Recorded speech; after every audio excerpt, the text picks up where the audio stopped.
accomplish this mission can be done anonymously, and indeed is easier to do so because it reminds people that the effort is their own, the connection to God is their own, the will to summon their higher self is their own, and the knowledge they truly need is minimal, because they only require activation and the will to sustain and evolve this activation. This is not a time for information greed. Rather, it's a time of heart-centered behaviors. Okay. That's good stuff, by the way. I'm enjoying this a lot. James, you speak a lot about activation and how each of us can access the higher frequencies. Can you speak to the process of activation and how it comes about? Yes, certainly. It is a very important topic and one that is particularly close to my heart. You see, you can be born into a body, educated at the finest universities, live the perfect life from the biological perspective, but if the access to the universal currents or living truth is shut down, if these currents are not flowing through and into your human consciousness, then you are not really incarnate, at least not as you were intended by First Source, your Creator. Your incarnation is not complete, in other words. So this is a very important subject, as we have billions of people who are incarnated upon this planet, but are operating at a diminished spiritual capacity.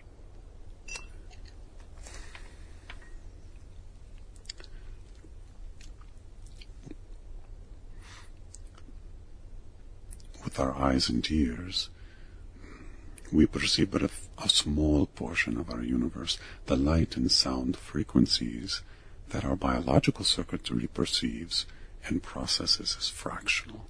And when you add space to that equation, it is infinitesimally small. It was understood that the human instrument would have its limitations, but like all things that are designed by our Creator, there are compensatory factors, which in this case is the human emotional system. Our emotions are what connect us to the broader universe and the energetics that radiate from First Source. When one lives a love-centered life, practicing the 6 art virtues to the best of their abilities, in the smallest nooks and crannies of their life, they unfold around themselves an antenna. This antenna is etheric. In other words, it exists in a state of energy that our eyes and ears do not detect, and is designed like a finely tuned instrument that both receives and transmits the radiations of the higher frequencies from First Source. So this antenna surrounds our human instrument, occupying the same space as our body, and yet because it's composed of light frequencies of a high nature, it's not bound to the reality and limitations of the third dimension, like our physical body, for instance. When our hearts are relaxed, loving and understanding, appreciative, trusting, the etheric antenna becomes receptive, like a flower opening its petals to the sun. If our heart is anxious or troubled or angry or tumultuous, the same antenna, similar to the way a sensitive plant closes its petals at sunset, passes into disorder, and its fine-grained connection to the higher frequency radiations of First Source are cut off or diminished. This etheric antenna, from a biological standpoint, is anchored in the 7 glands of the endocrine system, which act as receptors that translate the higher frequencies of the spirit domain to the body and mind, so that the mind can process the encoded information and the body can act upon it. Mm-hmm. Is this the same thing as the 7 chakra system? Yes. Now, when people express anger or hatred, especially over time, their antenna can be damaged, or more precisely, its sensitivity is diminished, causing a vicious cycle, because at some level they realize that they're not receiving the ultrafine perceptions, which is their birthright. It is precisely these ultrafine perceptions that activate the individual. It's important to note that this antenna is never damaged from external emotions. In other words, negative emotions directed at you or others from an external source. Instead, it's diminished only by your own emotions of hatred, anger, frustration, and resentment. So you see, your spirit's presence in your life is directly proportional to this etheric antenna's well-being.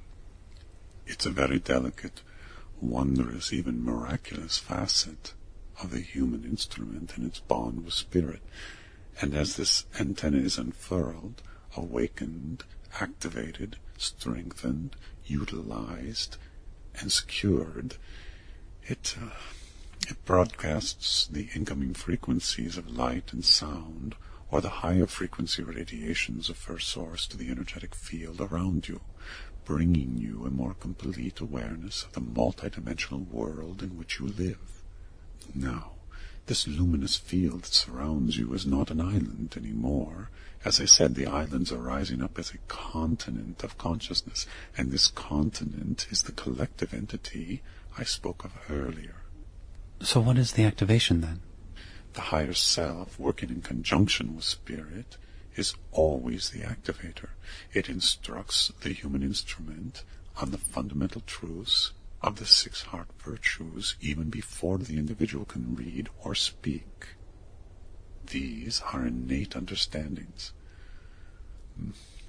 They're derived from the shared pool of wisdom that is the living truth. And this pool of wisdom is the very same that angels and enlightened beings draw from. This is the access that every student of spirit seeks. Once it is found, it becomes your own. Once it is found, you realize that the circuitry of the heavens, of the material galaxies, star systems, and right down to the planet and your own human instrument, they are all aligned in a coherent design that makes the access to the shared pool of wisdom possible. The only thing that you need to do is to activate the etheric antenna transmitter, which is another way of saying listen to your heart, and then sustain and expand this activation by living a love-centered life. It almost sounds too simple. Mm-hmm. Yes, it is simple. There is no complexity here because it is natural. It is with the grain, where the friction of effort is removed from the task. And because of the incoming energetics of our time, the task is even simpler. I understand that there are many complex techniques related to posture and breathing and mantras and visualizations and so forth. I don't discount these techniques or approaches. Activation is a highly personal process.